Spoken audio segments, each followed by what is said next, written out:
ಪಡೆದಿತ್ತು ಕಾಂಗ್ರೆಸ್ 1984ರಲ್ಲಿ ಇಂದಿರಾ ಗಾಂಧಿ ತೀರ್ಕೊಂಡಾಗ. ಆದರೆ 2014ರಲ್ಲಿ ಕೇವಲ 44 ಸ್ಥಾನಕ್ಕೆ ಅತಿ ಕಡಿಮೆಗೆ ಬಂದಿತ್ತು.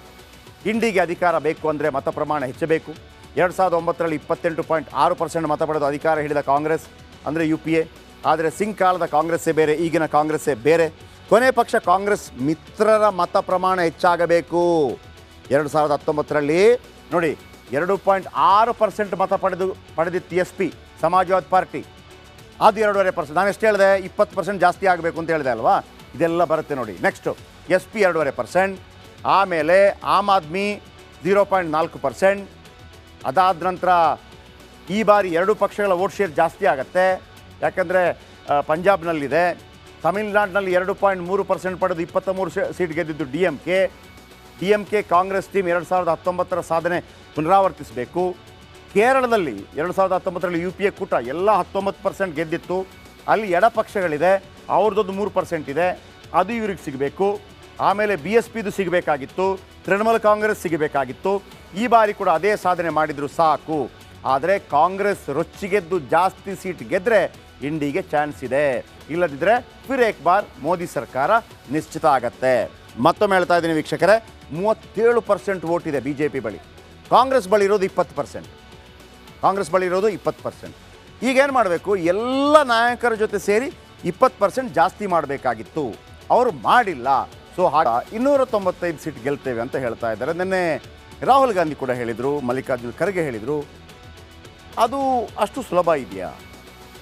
ಆಮೇಲೆ ಈ 296 ಯಾಕಿಲ್ಲ, ಅಥವಾ 294 ಯಾಕಿಲ್ಲ, 295 ಸೀಟೇ ಯಾಕೆ ಅನ್ನೋದಕ್ಕೆ ಇಲ್ಲಿದೆ ಉತ್ತರ. ಬನ್ನಿ ಅದರ ಬಗ್ಗೆ ಒಂದು ಸ್ಪೆಷಲ್ ರಿಪೋರ್ಟ್. ನಡಿ ಈಗ ಶುರು ಮಾಡೋಣ.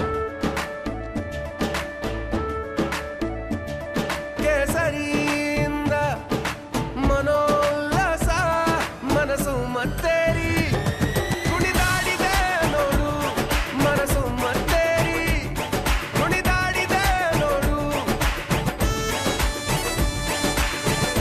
ಕ್ಷಣ ಕ್ಷಣವೂ ಆಚರಿಸಿ ಕೇಸರಿ ಹಬ್ಬ. ವಿಮಲ್ ಬಾಯಲ್ಲಿ ಹೇಳಿ ಕೇಸರಿ.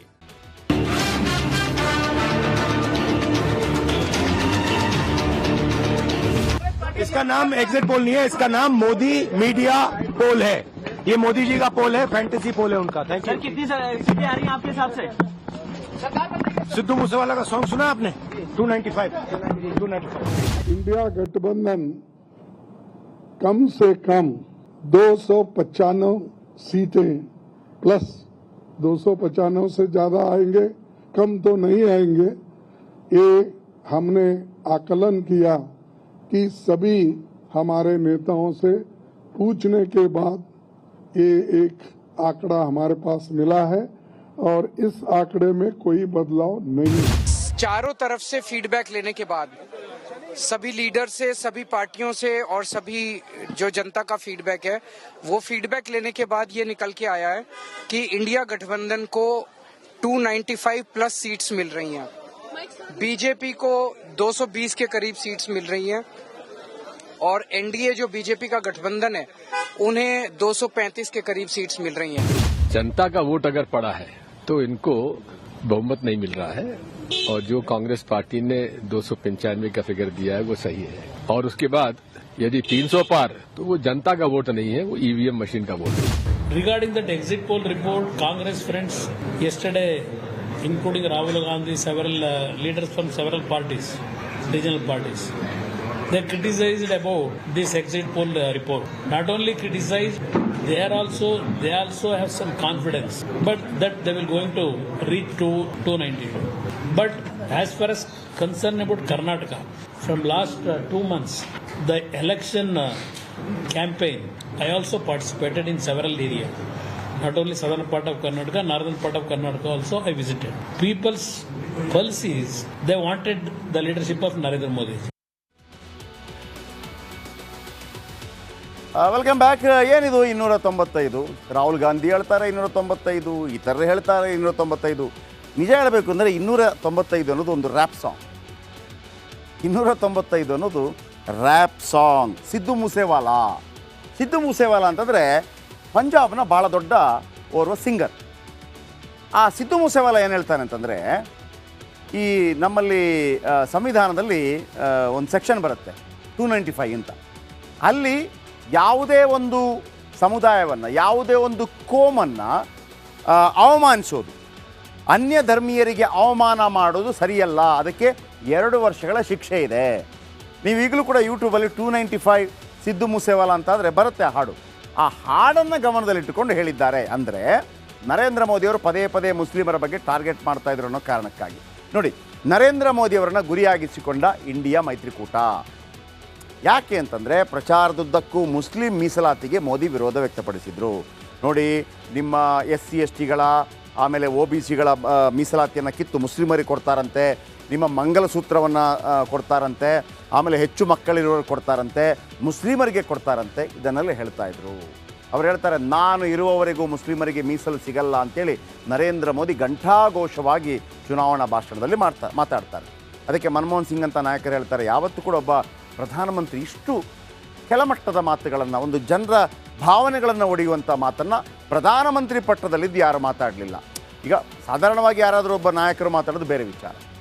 ಮುಸ್ಲಿಮರಿಗೆ ಮೀಸಲಾತಿ ಕೊಡಲು ನಾನು ಬಿಡೋದಿಲ್ಲ ಅಂತ ಕೂಡ ಮೋದಿ ಹೇಳಿದರು.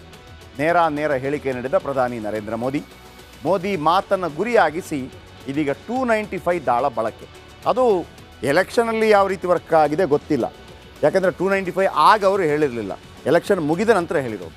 ಪಂಜಾಬಿ ಮೂಲದ ಗಾಯಕ ಸಿದ್ದು ಮೂಸೇವಾಲ ಇಂಥ ಒಂದು ಹಾಡನ್ನು ಹಾಡಿದ್ದಾರೆ. ಸಿದ್ದು ಮೂಸೇವಾಲ ಹಾಡಿನ ಹೆಸರು 295. ನೀವು ಹುಡುಕಿಬೇಕಿದ್ರೆ ಮೂಸೇವಾಲ ಹಾಡಿನಂತೆ 295 ಸೀಟ್ ಗೆದ್ದೇ ಗೆಲ್ತೇವೆ ಅಂತ ಅವರು ಹೇಳಿದ್ದಾರೆ. ಈ ರೀತಿಯ ಎಚ್ಚರಿಕೆ ಹೇಳಿಕೆ ನೀಡಿದರು ಕೈ ನಾಯಕ ರಾಹುಲ್ ಗಾಂಧಿ. ನಾನು ಹೇಳಿದ್ನಲ್ವಾ, ನಮ್ಮ ಒಂದು ಸೆಕ್ಷನ್ 295 ಅಂತಿದೆ. 295 ಸೆಕ್ಷನ್ ಆಧರಿಸಿ ಹಾಡು ಬರೆದಿದ್ದ ಮೂಸೇವಾಲ. ಸೆಕ್ಷನ್ 295 ಅಂದರೆ ಅನ್ಯ ಧರ್ಮೀಯರಿಗೆ ಅವಮಾನ ಮಾಡಿದರೆ ಶಿಕ್ಷೆ, ಉದ್ದೇಶಪೂರ್ವಕವಾಗಿ ಅವಮಾನಿಸುವುದು ಅಪರಾಧ, ಅಪಮಾನಿಸಿದರೆ 2 ವರ್ಷಗಳ ಕಾಲ ಶಿಕ್ಷೆ ಆಗತ್ತೆ. ಇದನ್ನೇ ತನ್ನ ಹಾಡಿನಲ್ಲಿ ಬರೆದಿದ್ದ ಗಾಯಕ ಮೂಸೇವಾಲ. ಇತ್ತೀಚೆಗೆ ಮುಸ್ಲಿಮರನ್ನೇ ಟಾರ್ಗೆಟ್ ಮಾಡಿದ್ರು ಮೋದಿ ಅನ್ನೋ ಕಾರಣಕ್ಕಾಗಿ ರಾಹುಲ್ ಗಾಂಧಿ 295 ದೇಖಾ ಕ್ಯಾ ಸಿದ್ದು ಮೂಸೇವಾಲ ಅಂತ ಹೇಳಿದ್ದು ಈ ಕಾರಣಕ್ಕೆ. ಓಕೆ, ಮತ್ತೊಂದು ಕಡೆ ನಾವು ಕರ್ನಾಟಕದಲ್ಲಿ ಹೆಚ್ಚಿನ ಸ್ಥಾನ ಗೆಲ್ತೇವೆ, 15ರಿಂದ 20 ಸ್ಥಾನ ಗೆಲ್ತೇವೆ ಅಂತ ಮುಖ್ಯಮಂತ್ರಿ ಸಿದ್ದರಾಮಯ್ಯ ವಿಶ್ವಾಸ ವ್ಯಕ್ತಪಡಿಸಿದ್ದಾರೆ. ನಾವು ರಾಜ್ಯದಲ್ಲಿ 15ರಿಂದ 20 ಸ್ಥಾನ ಗೆಲ್ತೇವೆ. ಇಂಡಿಯಾ ಒಕ್ಕೂಟ 295 ಸ್ಥಾನ, ಒನ್ಸ್ ಅಗೇನ್ ಸಿದ್ದು ಮೂಸೇವಾಲ 295 ಸ್ಥಾನ ಗೆಲ್ಲಲಿದೆ ಅಂತ ಮಲ್ಲಿಕಾರ್ಜುನ ಖರ್ಗೆ ಅವರು ಹೇಳಿದ್ದಾರೆ ಮತ್ತು ರಾಹುಲ್ ಗಾಂಧಿ ಹೇಳಿದ್ದಾರೆ. ಅದು ಸತ್ಯವಾಗಲಿದೆ ಅಂತೇಳಿ ಸಿದ್ದರಾಮಯ್ಯ ಹೇಳಿದರು. ನಾವು ಎಕ್ಸಿಟ್ ಪೋಲ್ ಇದೆಯಲ್ಲ, ಅದನ್ನೀಗಾಗಲೇ ನಮ್ಮ ರಾಹುಲ್ ಗಾಂಧಿ ಅವರು ರಿಯಾಕ್ಟ್ ಮಾಡಿದ್ದಾರೆ. ಅದು ನರೇಂದ್ರ ಮೋದಿಯವರ ಮಾಧ್ಯಮ ಸಮೀಕ್ಷೆ. ನಾವು ಅದನ್ನು ಒಪ್ಪಿಕೊಳ್ಳಿಕ್ಕೆ ಸಾಧ್ಯ ಆಗಲ್ಲ.